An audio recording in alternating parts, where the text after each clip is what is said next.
Let's begin. Once again, I'm Trudy. I welcome you to our Sunday morning sitting group. And here at InsightLA, here is virtual, although we can begin to see that someday here may actually be both virtual and in person. We won't give up. We won't totally give up virtual, because how could Adam be here from Maui, or how could Katie be here from Kansas, and so on. So yeah, but it'll be fun when we can be also in person again. So this morning, I want to, last week we talked about mothering, and this morning I want to talk about wise attention.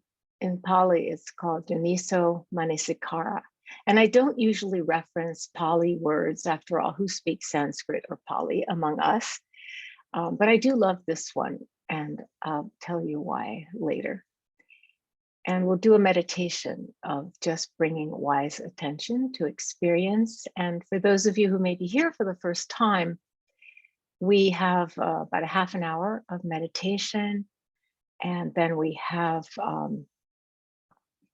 some teaching, about another half hour approximately, and then about a half hour for some dialogue together. So I'm here with you on unceded land of the Coast Miwok Indians here in Marin County. I'm actually in San Rafael, and there were 12 tribes who are still, and they are all together called the Coast Miwok Indian tribes, native people, the indigenous people who stewarded this land before we came to be on it. And I hope you can find out who was on this land before you, whichever land you're sitting, standing, or lying down on. It's good to know the history as best we can learn it. And if any of you are on social media these days with what's happening in Israel and Palestine, you get to see what happens when people don't know the history and are unable, therefore, to hold the complexity and nuances of a situation. So yes, know our history, facing history and ourselves, really important. And to bring, but for now, we're going to bring wise attention to ourselves, because after all, our external reality depends very much on our internal reality. So let's do some meditation together. Invite you to put your body in whatever position works for you, so that you can sit still and relax.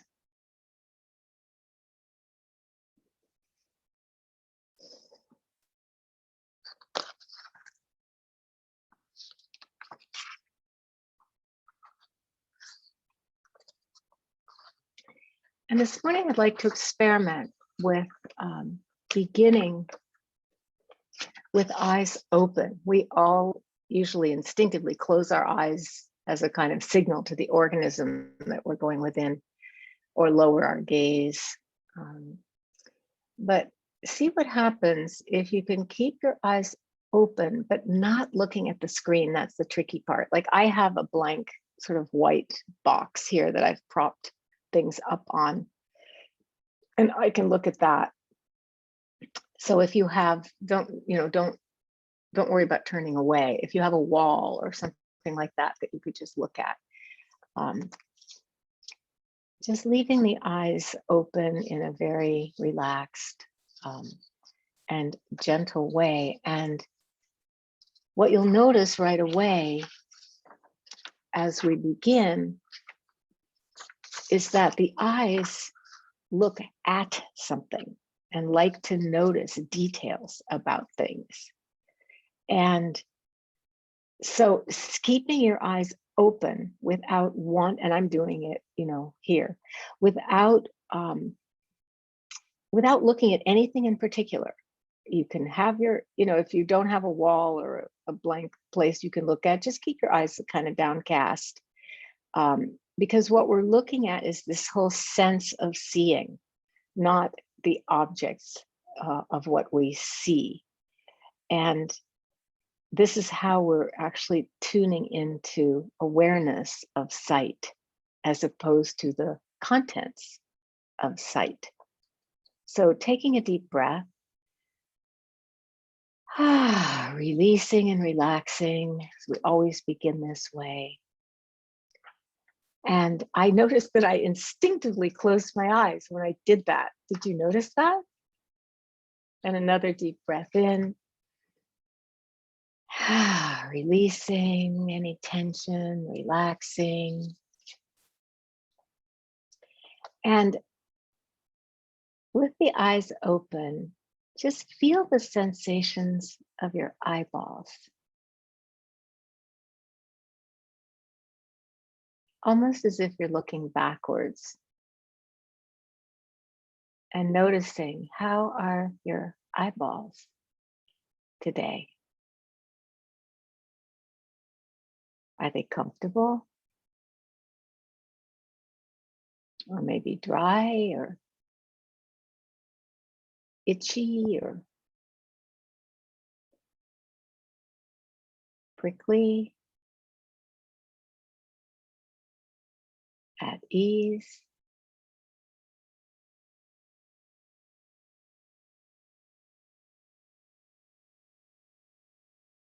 Can you sense how the eyeball is held in your eye sockets?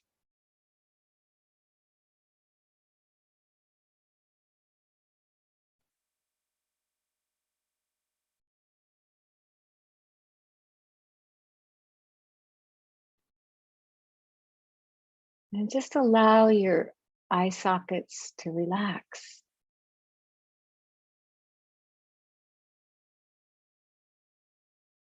And feel your forehead relaxing and softening, in the temples, the whole area around the eyes.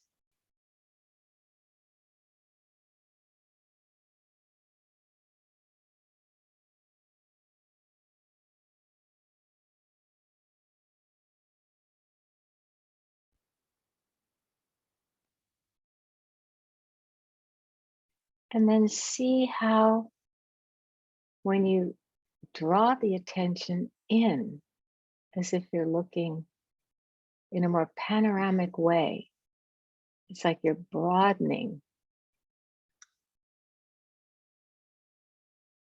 your view, not looking around, but just opening the field of vision so that the seeing isn't collapsing onto any one thing. When I do this, sometimes I imagine like the outer corners of my eyes just kind of stretching out sideways. So I'm gently aware of a panorama of sight.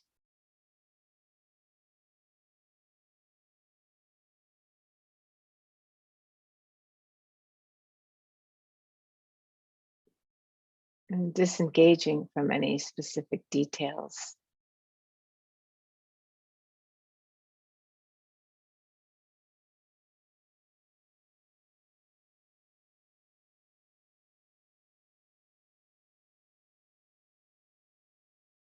And just as when the mind wanders away from any of our subjects of meditation, when you feel your vision kind of collapsing into looking at something, a specific thing, just gently pulling the attention back. You can even move your head back 1/4 of an inch and just come back to that panoramic view.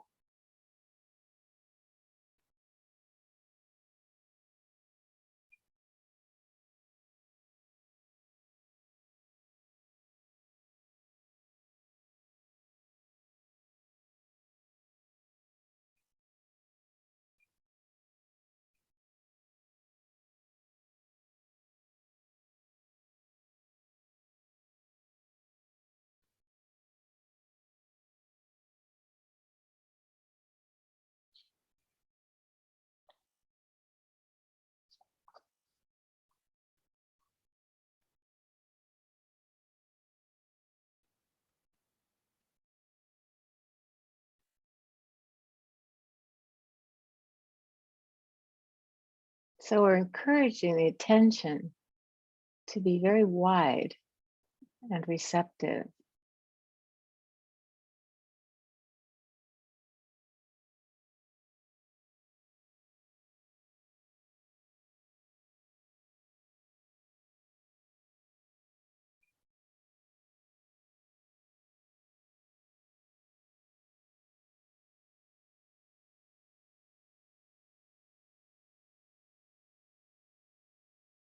And today we're doing this with seeing, with the experience of sight, of seeing.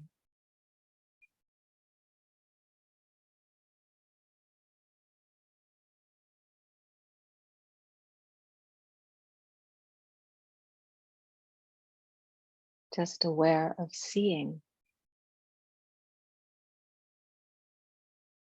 itself without focusing on what is being seen.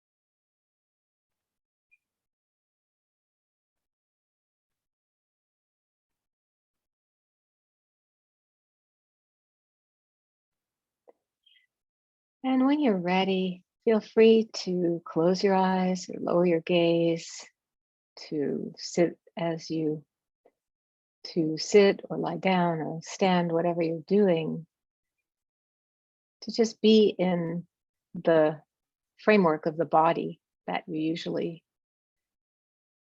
are in when you meditate.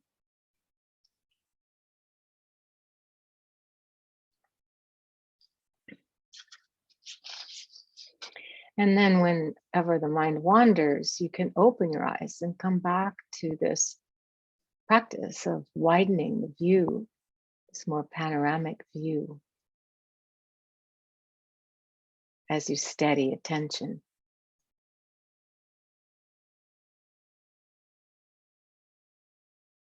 And then coming back to eyes closed when you're ready.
And just sensing the presence of the body, wisely attending to the body.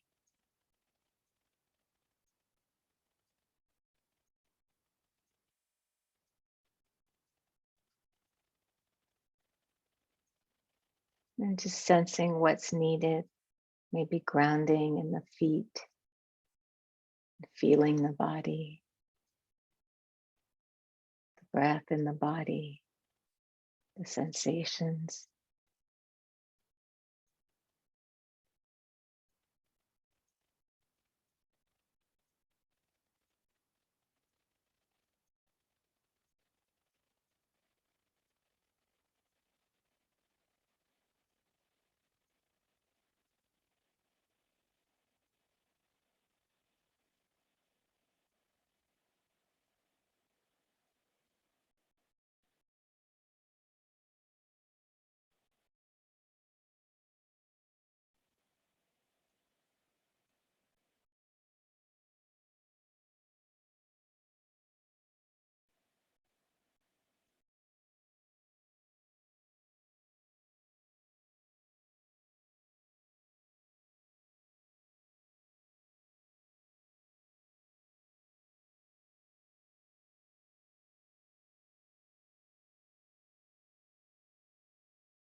And seeing if you can be present with the whole body,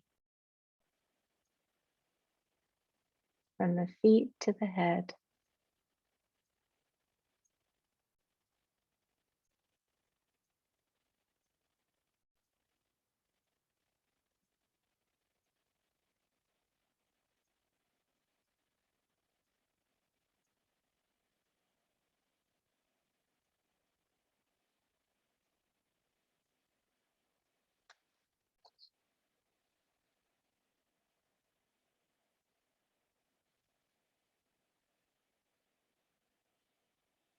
And just feeling any areas of tension, restriction,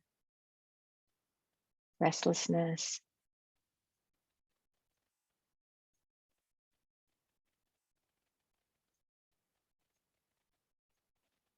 and soothing and steadying with this wise attention. Yoniso Manasikara.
We stay with the body,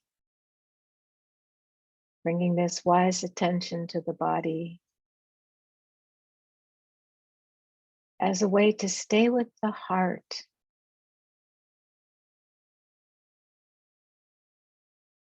The heart is our refuge.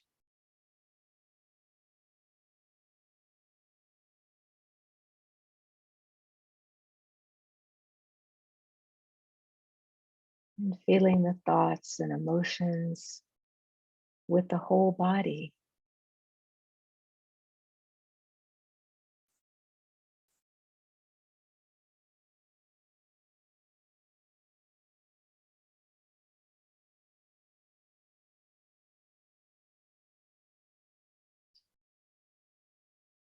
We can feel any tensions or restrictions or just different resonances, connections between the mind, the heart, the body.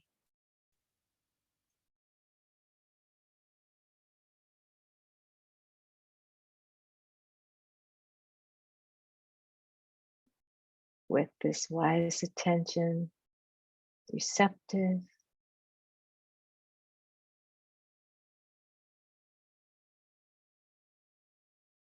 panoramic, embodied.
And just noticing the different qualities of energy,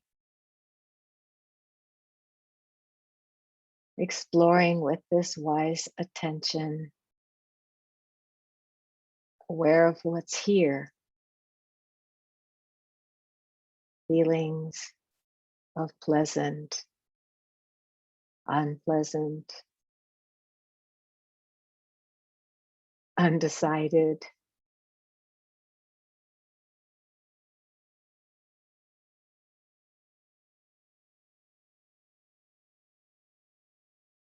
feeling stable or unstable.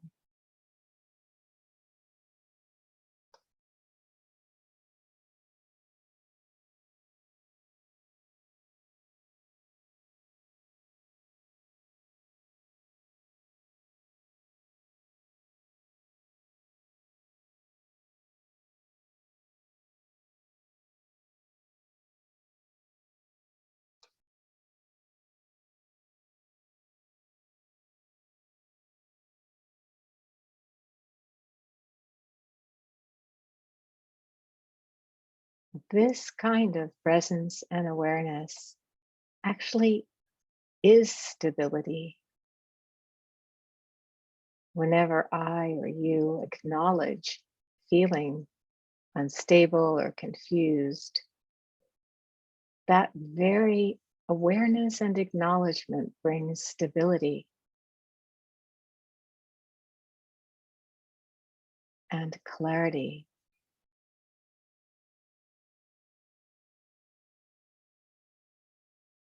Just seeing what's here.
And in this seeing, the heart can open.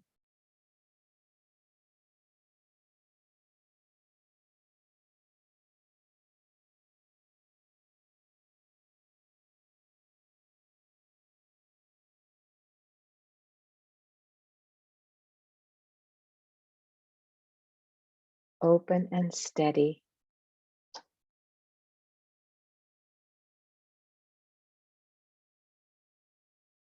with what's actually here.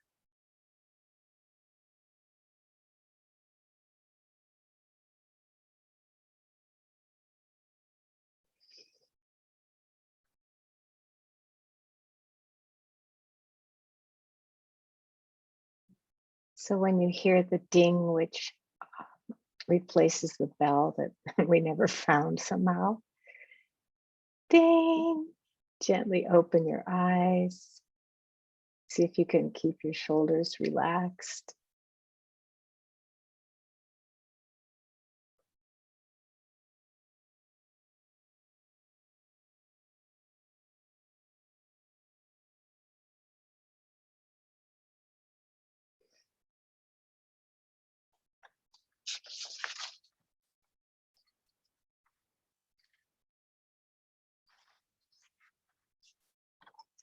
You know, I often teach about, I haven't for a while, but I often teach about taking the backward step, which is a teaching that comes from the 13th Zen master in Japan, Dogen Zenji.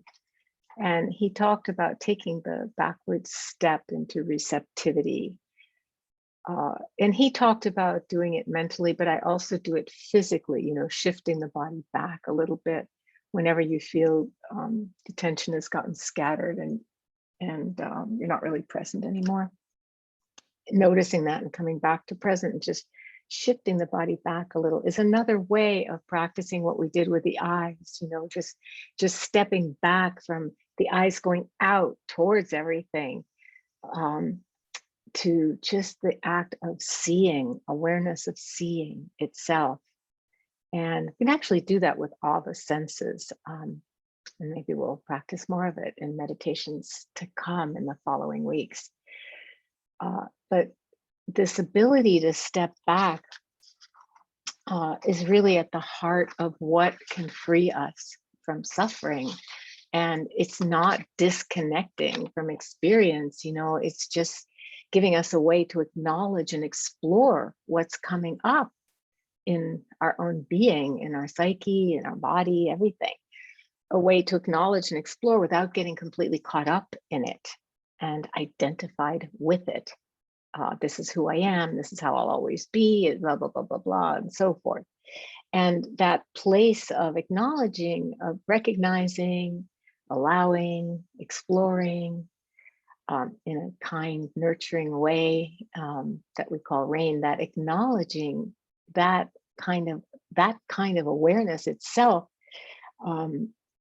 it gives us a foundation of stability and clarity, even when we're feeling completely unstable and confused. And then we can relate to an experience and have some choice about how we're going to relate to an experience instead of always being completely identified and you know, reactive to it.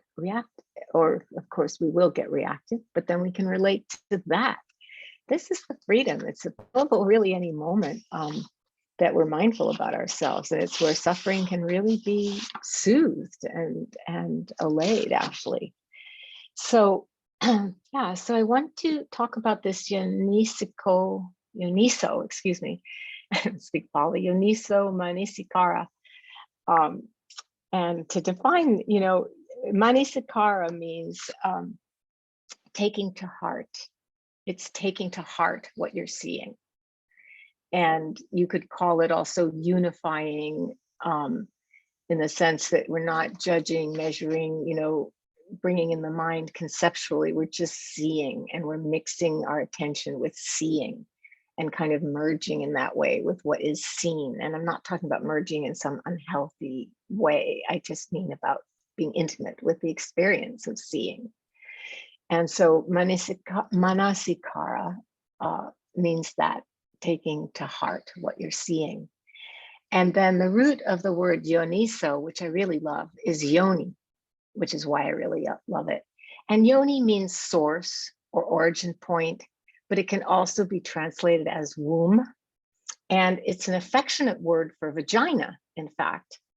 And the vagina, the womb, the source of life, we can see why yoni gets used in that way. And as I was researching for this talk, I was reading different, monk scholars from the Theravada tradition, which is early Buddhism, where the Pali Sutras are really, discussed very finely and thoroughly. And one monk made it really clear, yoniso has nothing to do with the feminine. And another monk translated it as womb, source of life. And I thought, yes, yes, we see both sides of the tradition here, don't we? In just those two ways of approaching this one word. But like a lot of words in Pali or Sanskrit, I learned a new word. It's called polysemous, Polyssemous, which means that one word can have multiple meanings and variations in that language. But for our purposes, we can just consider yoniso manasikara as attention connected to and rooted in, grounded in reality. That's the simplest way, I think, to look at it. And sometimes it's also used to mean, the birth of experience, how experience comes to be. The Buddha talks about it that way, and when he talks about the dependent co-arising, but we're not going to get that technical today. But I think I would like to do a series on these 6 bases of consciousness, and which would be our 6 senses. And in Buddhist psychology, there are 6 senses. There's seeing, hearing, touching, smelling, tasting, but the mind is also considered one of the senses. And so the 6 bases of consciousness go through these 6 senses. And it sounds very technical, but we just explored the seeing, that one, in the meditation. And I wondered, what was it like for you? Could you feel that sort of stepping back and more panoramic view? Some people are nodding. Some people aren't so sure. Yeah, it's kind of relaxing, isn't it? It's like when you move the body back a little bit when you're lost in thought, and then you kind of relax and you're back being present again. It's yeah. Oh, good. I'm glad, and thank you for your willingness to try that.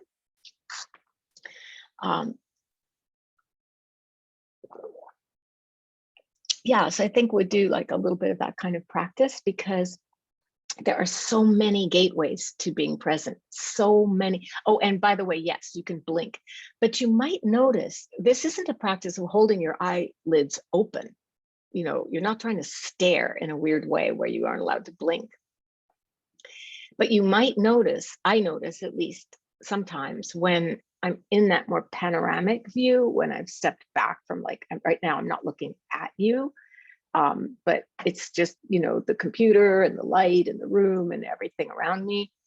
I'm aware of it, but my attention is really focused more in here, in the eyes and eye sockets. And I notice I don't blink quite as much, actually, when there's a relaxed sense of seeing. So you might also notice that, but there's nothing against blinking. And if you're blinking a lot, don't turn it into another way to oppress yourself for being an agitated meditator. Really, we have enough ways that we do this to ourselves. We don't need to criticize ourselves for blinking too much during the meditation. And so I was thinking too, this kind of awareness, when we extend this kind of awareness to ourselves, and we start to see just what is seen, just what is seen. And then we see all the stuff we add on to that. And it's very freeing, because this is the place where we can get some perspective on experience, and that perspective creates what one of my yoga teachers hundreds of years ago used to call a little space between the skull and the brain.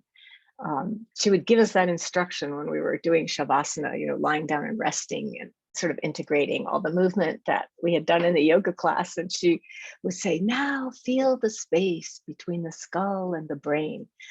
I don't think there really is that much space between the skull and the brain. But when you actually try to feel it, something relaxes. The whole face relaxes. I don't know.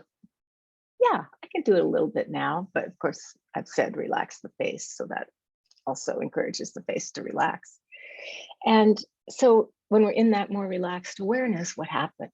We can see all the things. We can see whatever it is that stops us from being happy in this moment. What stops you from being happy right now? Right now. Not what you remember from before this meeting, but right now. This is a great question. Is there anything that stops you from being happy in this particular moment? There may be pain in the body. There may be upset, about, I don't know, my friends in a bunker in Tel Aviv with their kids.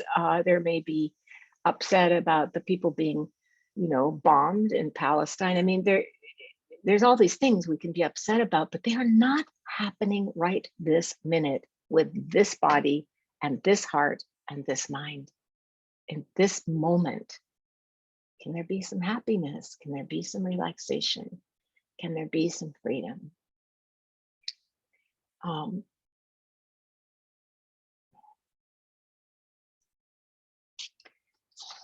just taking a moment because I could go two different ways with this talk. And I think I'm going to link a little bit to last week.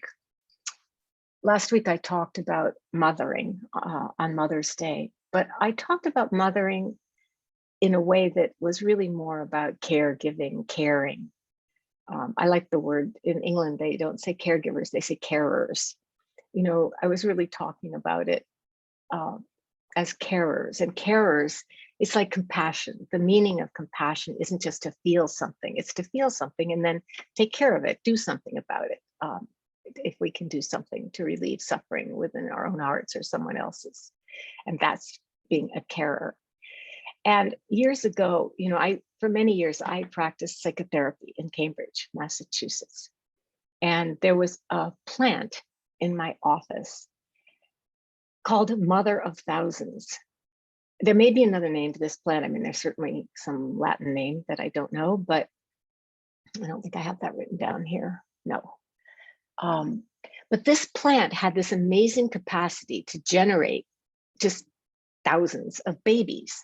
And if you've seen this kind of plant, there's a delicate fringe along the edge of each leaf, and it's kind of a maybe a little bit stiffer leaf, not a succulent exactly, but like leaves in California where it's drier than in New England. And then just a little bit of that fringe would drop off into the potting soil and start a new plant.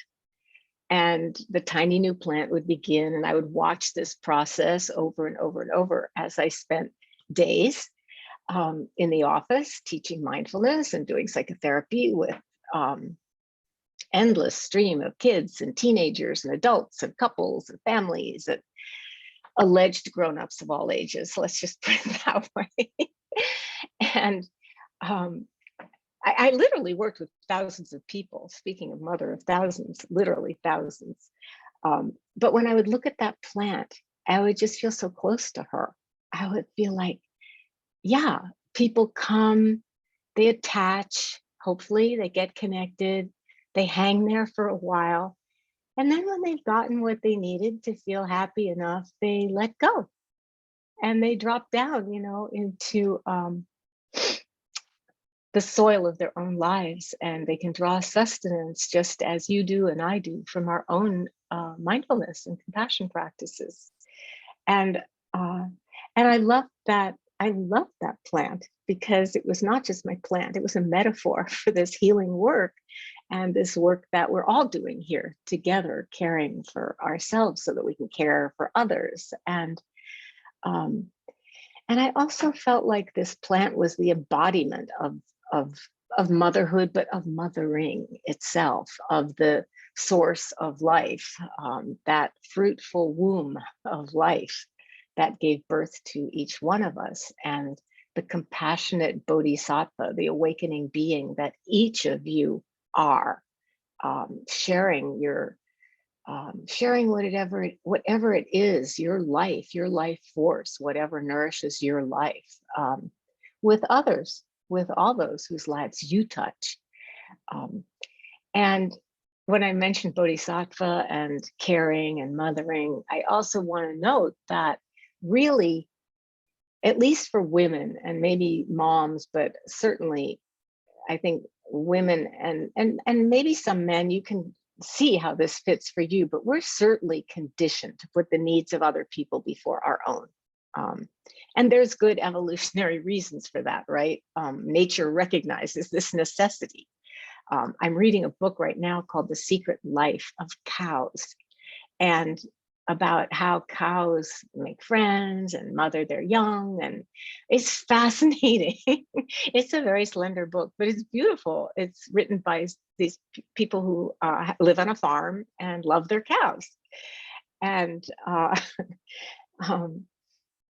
but the famous British pediatrician and psychoanalyst D.W. Winnicott talked about this need for a mother or any caregiver to focus on their baby or the person who needs care. He called that because he was writing in the 50s, and so it was the division of labor was more unquestioned. Then he called it primary maternal preoccupation. And in a way, that's what we want when we practice meditation. We want this uniso manasikara. We can think of it as primary maternal preoccupation. You know, we need to be attending to that which is coming up in our own experience, that which is real in this moment with our whole hearts. And, you know, of course, we're wired to drop everything when a baby cries, and that's necessary. It's necessary to fall in love with our babies. We don't fall in love with all of our experience, of course, but if we didn't fall in love with our babies, how else could we make it through those endless nights? And you know, Katie's going through this now, but all the diapering and feedings and waking up at night, and that's just the beginning of that journey. So I think we're all walking this bodhisattva path of caring and mothering and being generative and generous as we can be, as our circumstances and situations and hearts allow us to be. And no matter how stressed or divided or conflicted or confused or upset we might feel, we still do this practice, because the beauty and wonder of Yoniso Manasikara, of this wise attention, the beauty and wonder of it is that it can be applied to any state we're in. We don't have to be in the mood to meditate. We don't have to be feeling grounded and peaceful and soothed and reassured and confident. No, it can be applied to any state you find yourself in. It's just hard to remember that. It's hard to remember to make that note. Oh, terror, unpleasant. My mindfulness can be strong enough to be with this. My mindfulness can see this and acknowledge this. And in that very seeing and acknowledging, there is automatically some more stability. I've probably told you the story of when I was in my first intensive retreat. It was just a month, but it was a very intense month of just a month. It's a long time for meditating, sure. I was with the Burmese master who has since passed away last year, U Pandita, and learning the kind of strict Mahasi method of noting in meditation. And it was so unfamiliar to me with my Zen background, and it was so frustrating. And at one point, I just sort of threw up my hands and said, I just feel totally lost. And he just looked at me kindly enough, you know, and said, well, did you note it? And I thought, oh, right. If I note it, lost. This is what it feels like to be lost. this is what it feels like to be a human being who's totally at sea, lost at sea. Of course, in that moment, I'm not lost anymore, and neither are you. So this is what Thich Nhat Hanh called the miracle of mindfulness, or we could call it the magic of mindfulness. And this is what we're studying together. So I'm really grateful to you for coming and studying together, to study this together. And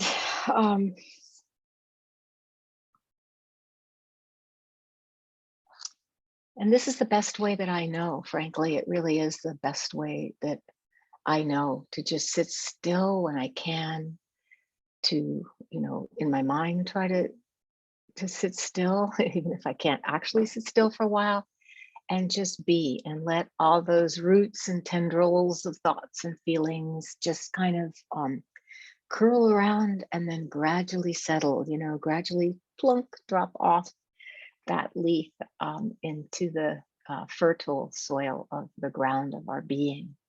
And this can go a long way in helping us find and connect with and stay with what is most nurturing in our lives. So this is what I wanted to share with you this morning. And now it's your turn. If you would like to share a reflection, you can do it in the chat, or if you want to ask a question and share it, have some dialogue together, you can raise your hand, and Kathy will call on you, and you can find the raise hand function at the bottom of your screen to the right in the reactions part. Or you could just actually raise your hand, but there are a few pages, so it's harder for Kathy to see you than if you use the the raise hand function, and then she can call on you. It's funny, I was just looking at Mandy's photo for herself, and there's a little raised hand there. I don't think her hand is up. Oh God, I forgot to rename myself. I don't know how to rename myself and have it stick. Like, I have to do it every single time I go on Zoom. So if somebody knows how to do that, just like put it in the chat. Thank you.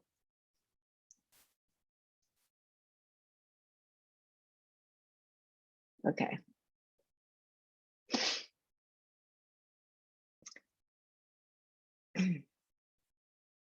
So Kathy, there's a couple people. Yeah, I see Ellen, I saw your hand go up first. If you want to unmute yourself and go ahead and share. Hi. Hi. Trudy. Hi. It's the first time I noticed something very liberating for me, is that when you were throughout the meditation, you start mentioning like pleasure, pleasant, unpleasant. And it was the first time I noticed that I was feeling very uncomfortable in my body, wasn't pleasant. Yeah. Because I have difficulties sitting still due to a car accident. So I have been dealing with body pain, and I do some pain management. So yeah, I'm sorry to hear that. But it was the first time that I felt pleasant in terms of, because of the panoramic view and this feeling of stepping back. All of a sudden I was feeling peace of mind. It's like this broader view. And like you see, I was stepping back, and then I could feel pleasant in my mind and not pleasant in my body. It was, wow, this is so cool. That is a huge insight. Thank you.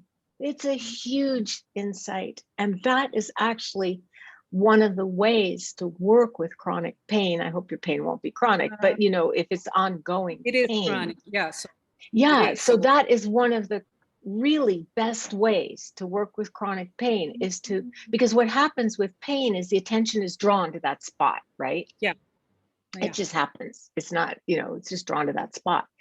And then when the attention is drawn to that spot, what happens when we bring attention to something? It actually gets stronger. Yeah. Usually, we feel it like even more. So when you expand, when you widen the field of attention, when you broaden, and you can actually do it, like, let's say there's a specific place that has pain, maybe it's your back, and then you can bring it to, well, your attention will be drawn to that pain, that unpleasant sensation or strong sensation, or like the dentist says, that discomfort before they like hurt you. So your attention will be drawn there, and then you can actually start to literally physically like expand it through the rest of the body, to the places that don't hurt, and then you can broaden and expand it like to that panoramic vision. It's a really good way to practice with painful sensation. So thank you for sharing that, because then everybody, gets to, yeah. Thank you. Yeah, thank you, Ellen, and good luck with your recovery. Thank you. Because the body can keep recovering for so many more years than we think. And I don't know, how many years ago did you have your accident? Oh, it's been a long time. It was like 40 years ago. So it's 40 or 4? 40. Yeah, no, 40. Yeah. I was like 20 and I'm 63 now. So it is. So yeah. And, But there's always healing possible. no, it is. I feel that change, and like awareness brings those tools to deal with, instead of being consumed by the pain. Exactly. Right? Exactly. Yeah. So thank you. Thank you. Yeah. Beautiful. Thank you, Ellen. What a great example. Katie, and I don't know if it's Katie or Grace. Katie and Grace, you're up. Go ahead and unmute yourself.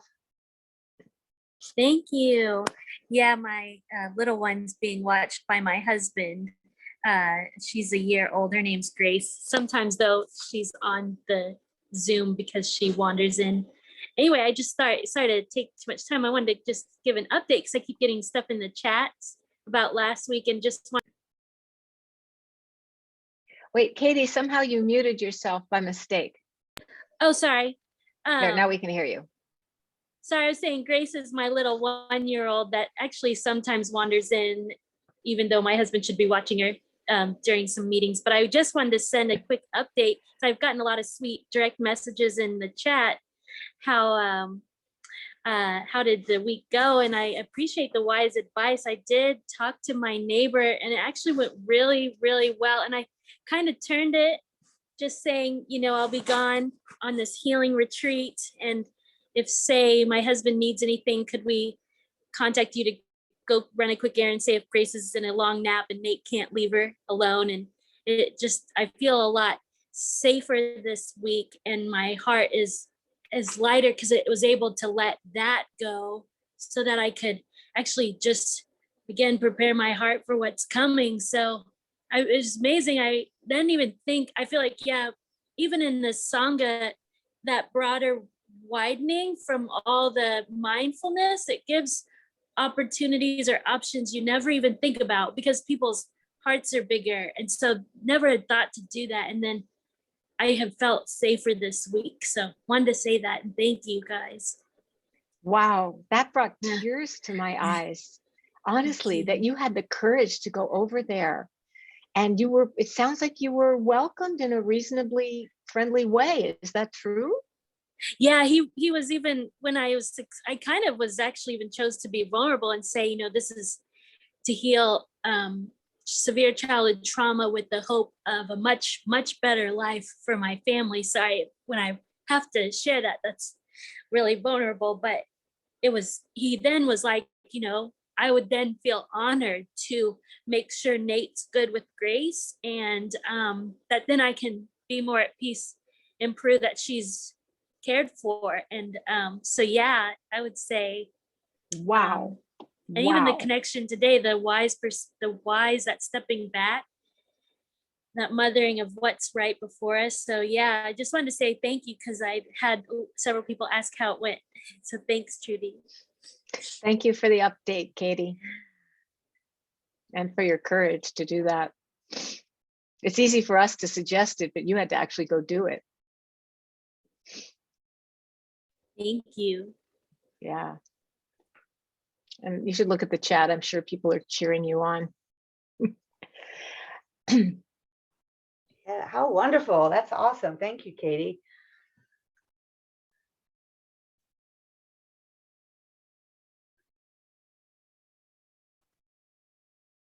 Ritz, I see you raised your hand. Go ahead and unmute yourself. We don't see you, but if you wanted to, there we go. Hi, I'm here. Hello. I wanted to Hi. say hi to everybody. I'm actually in Peru right now. I'm here in Peru. So just want to say thank you for being here too. And thank you, Trudy. And thank you, everybody. Just lots of love to everybody. Have a good week. Hey, Ritz, can you just show us your camera out the window so we can see a moment of Peru? Can we just see? I've never been to Peru, so I'm looking out your window. There. I can see some palm Yeah, trees. I don't, Where are you yes, in I don't have Peru? too much reception. Oh, I'm in yeah. Lima in my parents' house. Oh, yeah. Now we Fourth can floor. see. Oh, now we've all had a glimpse. We haven't actually been to Lima, but we've had a glimpse of Lima. Thank you. Yeah. Thank you so much. Thank you. And someone just pointed out that Robert's raising his hand. I didn't see you on the other page, Robert, raising your actual hand. So if you want to unmute yourself.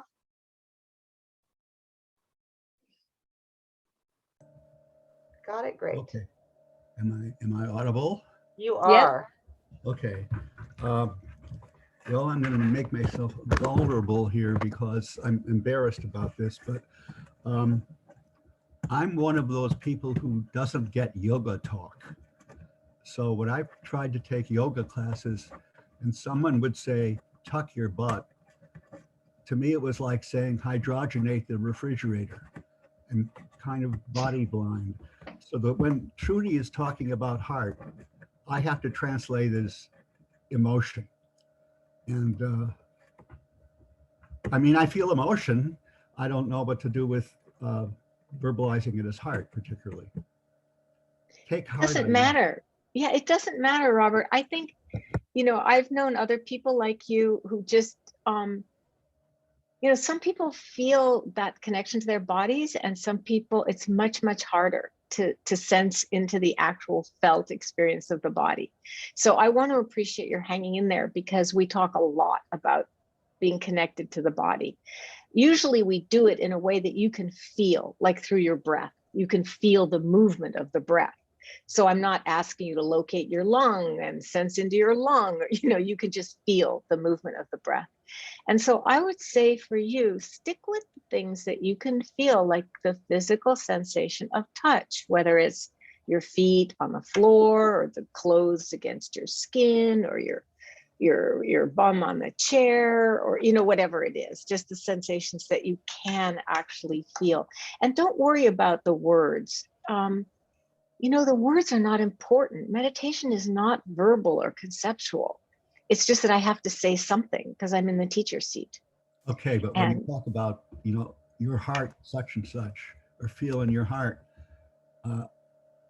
that's still for me a blank space. Okay, so what can you do when I say feel in your heart? You can feel a sense of love, or you can feel a sense of caring, right? It's the emotion, just like you said, and that's fine. Okay. In fact, that's actually sensing into the body that way for many people is a way to connect with an emotion that they're not aware of. Oh. You see what I mean? It's actually reverse of what you're saying. Like many, many people, they can feel their bodies, but they can't name their emotions. They don't, I was like that. When I started therapy in my 20s, I remember my therapist at one point saying I was angry, and I was like, I'm not angry.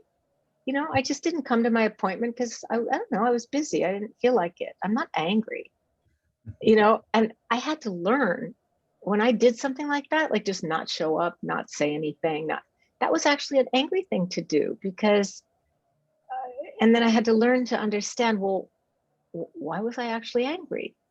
And then it took me often sometimes days between the experience that made me angry to being able to recognize the feeling of anger. And then through therapy and meditation, gradually you can close that gap to where you know in the moment what you're feeling, what emotion is present. So we're just looking at reality from all these different angles to help us stay with it. Wow, thank you. Thank you. Okay, Trudy, we had a private question sent to me that I'm going to read. I suffer from an obsessive compulsive disorder. I pull my hair whenever I feel any negative emotions, including boredom. It's been going on for more than 15 years. I haven't worked with any therapist yet. Do you have any suggestions on how to work with it? So I have a question which you can answer to Kathy in the chat. When you say you pull your hair, do you have alopecia? In other words, do you pull your hair out or do you just pull your hair? Because I have a cousin who used to pull her hair out all the way. And that's why I'm asking. I'll let you know if she answers. I'm not seeing. Okay. We all have habits.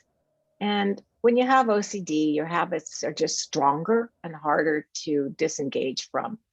But all these diagnoses that they're helpful, but they also, you have to remember there's a continuum.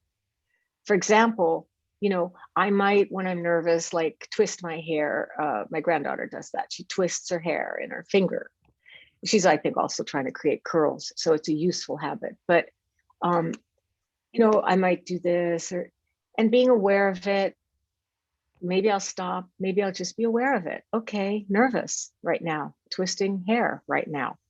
Pulling hair is maybe more useful, actually. I'm not talking about pulling your hair out because that's painful, but even pulling your hair, like right now, yeah, it hurts a little, but it doesn't hurt horribly. I'm not tugging that hard. And she did respond with, sorry to interrupt, she did respond just now. Sometimes I pull it out, my hair out. Okay. If you're pulling it out, that's harder. Because I was going to say pulling your hair some, but not pulling it out is also kind of like a mindfulness bell. Hey, what's going on? Hey, notice my nervousness, notice my unhappiness. What's going on? What's making me agitated? You know what I mean? Pulling it all the way out, I would suggest you get some help with that because that's painful. And I don't know about you, but my cousin had bald spots. It's like you pull out your hair, it's painful. So I think it's a good idea. And I appreciate your courage and your honesty about it. And also your willingness to get help because you've lived with this a long time and you deserve to actually get some support in how you can alleviate that suffering. And maybe you'll always pull your hair a little, but you can learn to just do it, a little more gently. And that will be okay. And as I said, these diagnoses cover a continuum of behaviors from the most severe where you would be totally bald to, like I said, more just fidgety, kind of maybe bring myself back to being able to feel something. And I won't go into the reasons for these conditions, except to say in a very general way that often people who, cut themselves or, do painful physical things to themselves, do it as a way to lessen the intensity of the emotional pain that they may be feeling. So it's a kind of misunderstanding of a compassionate gesture. You know what I mean? It's meant to be a soothing or compassionate gesture, like you're pulling the hair, but it's also harmful. So you want to find some support for how to be a little more gentle with that. Thank you for the question. Thanks, Trudy. That's really interesting. I knew about alleviating the pain inside with physical pain, but I never thought of it as an act of compassion. Well, it is. I think it's just kind of misguided or misunderstood compassion. You're trying to help yourself in a way. Exactly. Yeah. Exactly. And, Mandy just offered you some online resources if you don't have, but there is also, I don't know where you're located. If you're in the Bay Area or Los Angeles area, and they may be elsewhere, this is all I know. There's a place called the Wright Institute, WRIGHT, where you actually can get almost free therapy because they train psychotherapists and they do a good job. It's a good training program. And so the interns, the people who are training, they need to practice their skill. And so they see people for hugely reduced fee. I don't know if it's totally free, but anybody would be able to do that. And it can be super helpful. So that's another suggestion. Wonderful. Meredith, I see you have your hand raised if you want to unmute yourself. Thanks. Morning. Morning. How are you this morning? How am I? Good. I'm okay. It's good to see you. You too. What stands in the way of your happiness this morning? I think coming out of denial about something. So last week was Mother's Day, and uncharacteristically, I was pretty aware of not joining in this group last week. And I woke up really down, and I wasn't expecting that.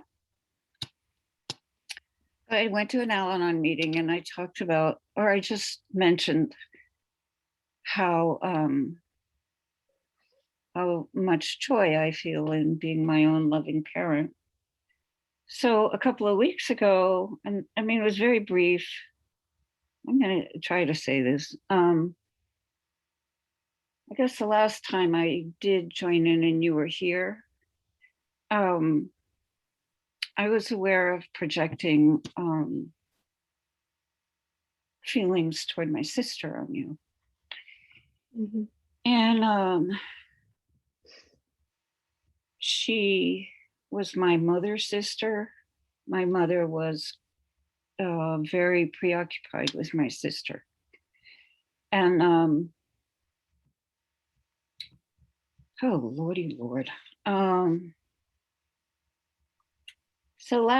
So I'm grieving my childhood relationships. And how do I say this? Grieving my mother and my sister, very painful. And Yeah, I'm sorry. oh, it's a healthy thing to do. Sure. Thanks for the kindness. I appreciate it. I really appreciate it. And I find inside, I go, no, I get really, really angry. And partly sometimes I am like, no. And I can't do this. So this goes along with, I feel like I'm gonna cry. It's fine to cry. I'm finding that out again. Or maybe for the first time. But I haven't been meditating. I'm like, no, I'll do other stuff, but just on my own, on my butt, on the bench. And I think, I know what I want to say in relation to this morning, what you said. Of course, I also forget that compassion is always for everything, all the time. And I guess I just want I guess I need support in, meditation is acceptance in large part, and to own what's going on. I don't know how to say this.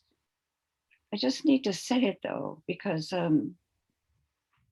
was deeply enmeshed with my mother. Let's just stay with how you can meditate with this, Meredith. Yeah, okay, good. Because that's what you really want.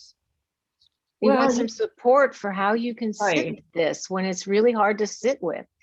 It's hard to live with. Yeah. It's hard to live with. And, but like you said, when you're just living with it, you can do other stuff. You can distract yourself. Right. When you're meditating, you're just with it. Yes. And so I would say to you the same thing as with Ellen, if you can use that panoramic view to be able to access a little space, a little bit of awareness, and then love yourself for being able to access that little bit of space and awareness, because that's where your freedom is. Your mother is gone, your sister, she may or may not be, but you're not going to change that relationship probably much at this point. No, I'm So- not interested in that. Right. You're interested in how to be happy and at ease with yourself and your life as it has been and as it is. Right. As it And is, that's mostly. and that's the work you're doing, you know. So being with all of, I really, you know, I get kind of, I mean, this isn't, I don't mean to be mean, but I get kind of excited when somebody's doing the work that you're doing, even though it does involve grieving and pain. I understand. I You mean, I do think- understand, you know.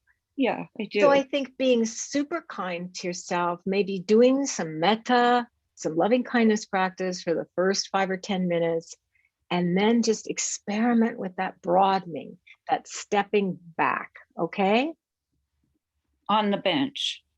So Wherever you sit or lie down even. I do lie wherever. down. I do lie It down. doesn't matter what the body posture. If you can stay awake lying down, that's fine. I enjoy meditation more when I sit on my butt, because that's what I did for years. You know what I mean?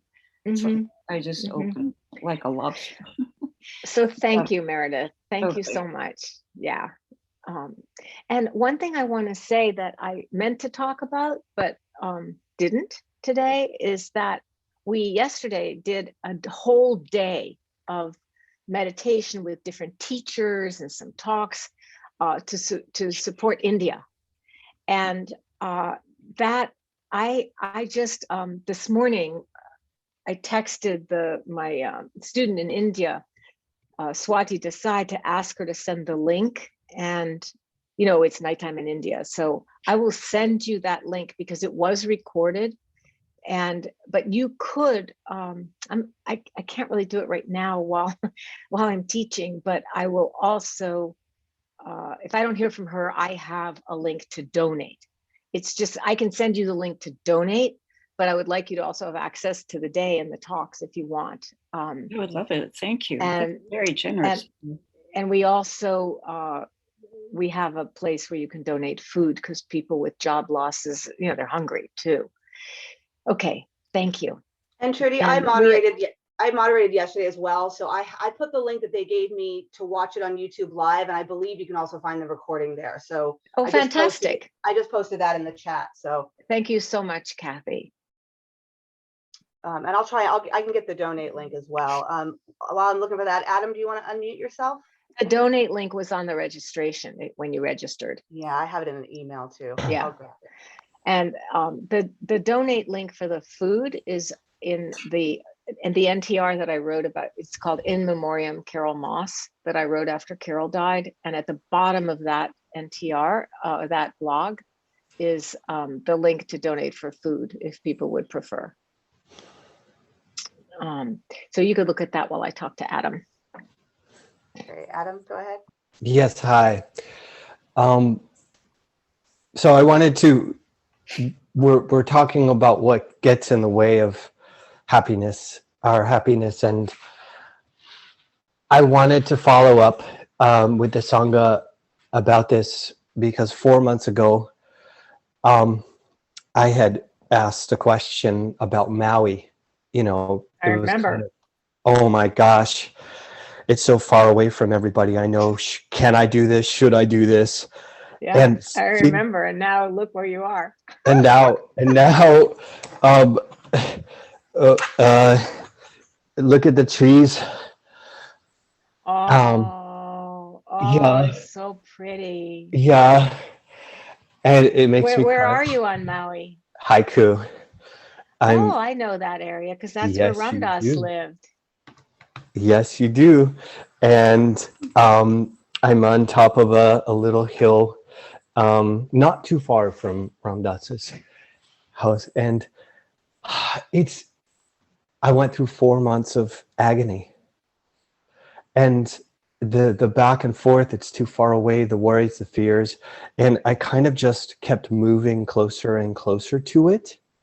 That, okay, I'm going to arrange for shipment of my car, but I'm not going to send my stuff. Okay, I'm going to just, little by little stepping forward. And I've been here a week. Congratulations. Thank you.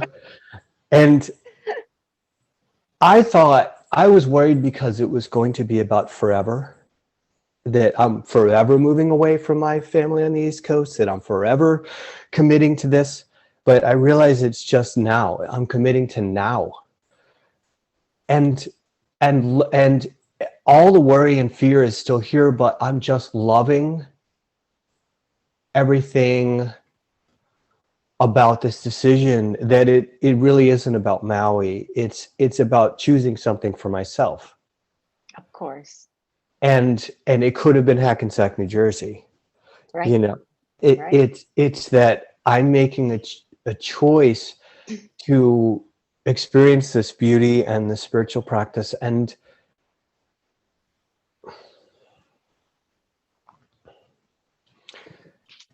that even though I don't know really too many people here, I don't really feel lonely, because I have myself and I have other people that I can be loving to, that I meet. And so I guess the last thing I'll just say is that because I've come through the other side of this decision, this 4 months, that in being mindful with the struggle, the back and forth, and the way the mind was just yes and no all the time, a new,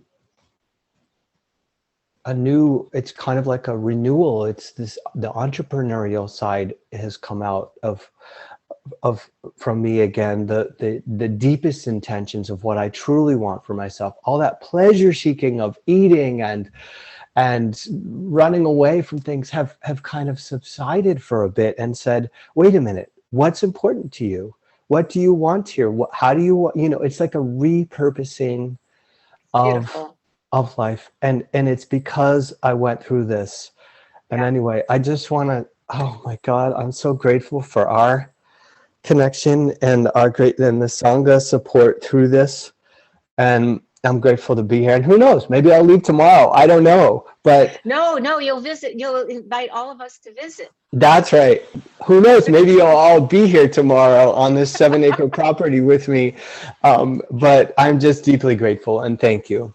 Yeah. Thank you, Adam. Thank you so much. Really happy to hear that. And so we've come to the end of our time.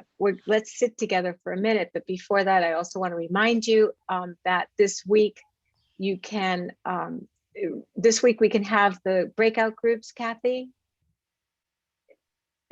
can you hear me? Oops.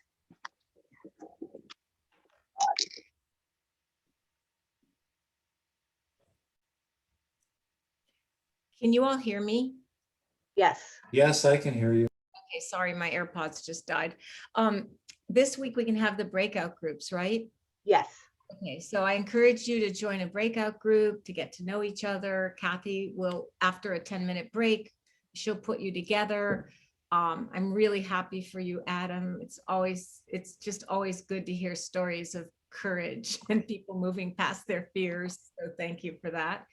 And let's just sit together for not even a full minute, because we're just a minute or two past our time. So just taking a moment together.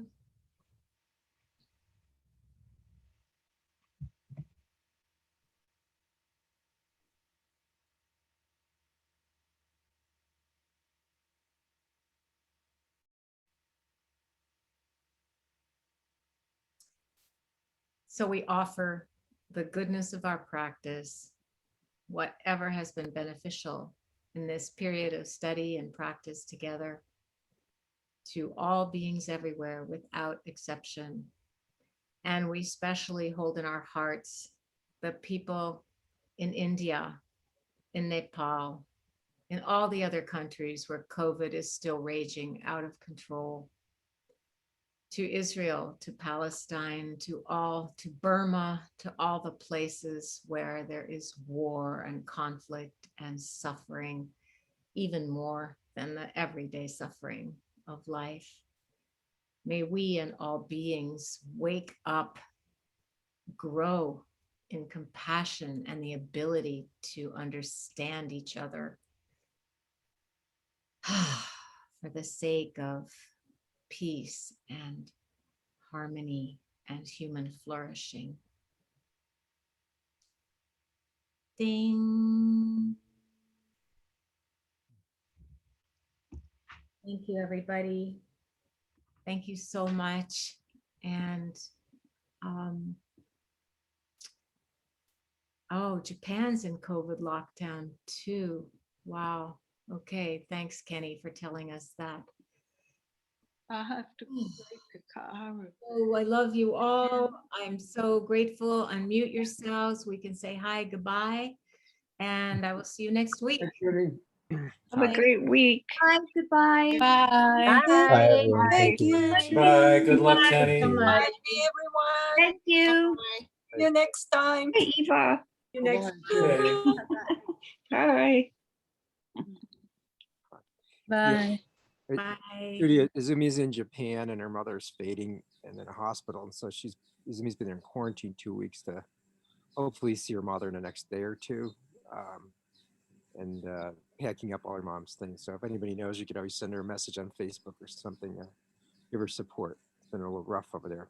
It took her 2 weeks just to get a permission to get there, and now 2 weeks in lockdown. And mom's, I believe mom's just holding on until she gets there. So, all right. Thanks. Okay.